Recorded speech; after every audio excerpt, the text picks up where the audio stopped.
The content discussed in this episode is for educational or informative purposes only and should not be replaced by individualized professional consultations or professional medical advice.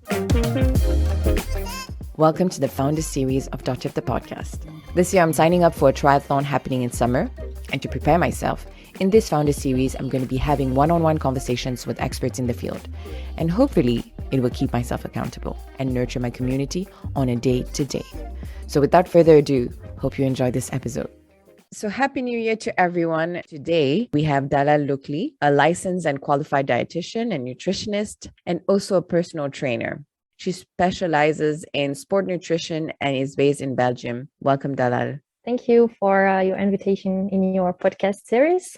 So surprise, surprise, I'd like to discuss nutrition with you, but more specifically in the context of triathlon. Yeah. And so for people who don't know what a triathlon is, it's basically a race in which competitors swim, cycle, and run without stopping between events.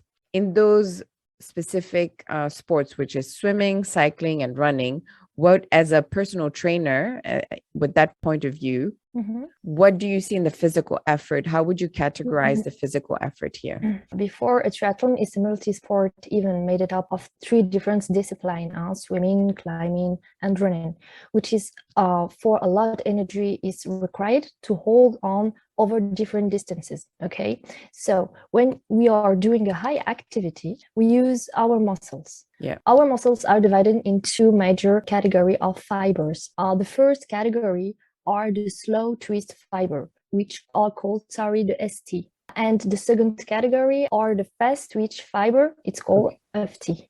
Okay, ST, it's for slow, and FT for fast. Okay, ST and FT. All right. They are used to improve the endurance. Okay. We know in triathlon we need more endurance, so it's to improve endurance, and the FT to build more muscles. Okay, it's more for sport with the strength. So here in triathlon we're gonna use more ST than FT, but we use both. Okay? Right, but that makes sense that we would be using ST, which is the slower fiber. Is that correct? Exactly. Yeah. Exactly. For endurance and less strength. What would you say is the proportion for a usual triathlon? A ratio of 8% ST and 20% of FT. We know it's a high carbohydrate requirement necessary when you use ST fiber. So ranging from around 60% carbohydrates, 20% protein, and 20% fat. It contrasts with FT, which requires a higher protein intake. You know the difference. So ST needs more protein, more carbohydrates. Exactly. And FT needs more protein. To summarize, ST, we need to maintain or to get the ST developed, you need carbohydrates. And for FTs, which are needed more proteins for muscle development. Okay, that makes sense. Now that we understand like these different muscles and fibers, as a vegetarian, what would you say is the biggest challenge with diet in preparation for that type of physical effort? Protein, of which 11 are synthesized by your body. Okay, this it's your body manage that, and 9 found in food. Yeah. Okay. As I said before, we find in all these 9 protein in meat, poultry, fish. So the 9 protein essential, we don't find it on this food. So we have to follow it in other food. Yeah. Okay. So we can eat it from cereals like bread, rice, quinoa, this kind of cereals, and we have to take with, absolutely, it's very important, legumes. When I say legumes, I mean lentils, beans. We'll go into a more practical kind of diet you can give us, but is there like a specific nutrition you need to have before the competition, during the competition, and after the competition? You have to have a specific diet before, because you have to prepare yourself to the day of competition, of course. So when you're going to train or to going workouts, you have to eat well to prepare your body to avoid injuries. So it's important. And during the competition, it's important to have a specific diet, because when you are biking or running or swimming, you don't have a time to make a perfect digestion of your food. You cannot. Okay, you have to eat something quickly, but also they have to help you to give you some energy to convert the carbohydrates in energy. So it's very complicated. That's why we all the competitors of triathlon, of this kind of sports who are based on endurance, they take only liquids, liquids, yes. Like the transitions, right? When you're getting from the swimming to the bike, or the bike to the run. Okay, that makes sense. Anything liquid that would be able to give you energy quickly, right? And what about prior to the competition? Would you say 60% of proteins? What would be the ratio? Yeah. Okay. The best, because it's a sport with endurance, you have to eat 60% of carbohydrates. Okay. Yeah, it's very important. 30% of protein. Okay. Okay, and 20% of fat. Okay, yes. And during the competition, you said anything that is liquid is great. Does it need to be high in a specific nutrient? Yes, in carbs. Absolutely, in carbs to help your body to give the energy as quick as possible. Glycemic index will be high to give you the energy, and of course a little bit of protein, but you don't have to be a big ratio in protein. The most important is carbohydrates. Post training, post competition actually, what would you say is the most important thing? When we are preparing some competitor, we have a kind of ritual. We call that a pasta party. Why pasta? Because your glycogen full file is empty. You've run out of it. Exactly. So you have to file the glycogen. So this is why we call this pasta party, to eat a lot of carbs, also to have more energy, to rest a lot. And it's important. I didn't mention that you have to drink a lot, because that's always like not controversial, but a complicated conversation about how much, right? Because like some people would just say 1 liter, some would say 2, some would say 3. What have you come across in your experience? So from my experience, I think when you want to drink water, you feel that you want to drink water, your brain is almost 2% of dehydration. Or okay, so dehydration. So when you feel thirst, you're already at a low percentage of dehydration. Okay. Exactly. And when you are in this kind of situation, your performance will be low, and you're not going to be performing. I mean that makes a lot of sense, and it's interesting. So you would have to be a bit proactive of your water intake. Say you drink too much, wouldn't you have to pee during the no, triathlon? Because you're sweating, and when you're sweating, you evacuated all the water that you drink. But if you're drinking a lot, you feel so bloated and so I'm just I'm always scared of having too much water, because then it's like, what if I need to pee? And not 3 liters just before starting. All right. And for a more practical kind of advice, what would be like a typical breakfast you would recommend for a vegetarian who's prepping, who's training more endurance? For the breakfast, for example, in the morning, you can drink some smoothie with a banana, avocado, some dates, fruits. Fruit is very important, so don't escape this part, because they're going to help you for an antioxidant effect in your body. You have also to add some scoop of protein supplementation, vegetarian, of course, to help your body to get more protein. And I recommend also some supplementation of magnesium.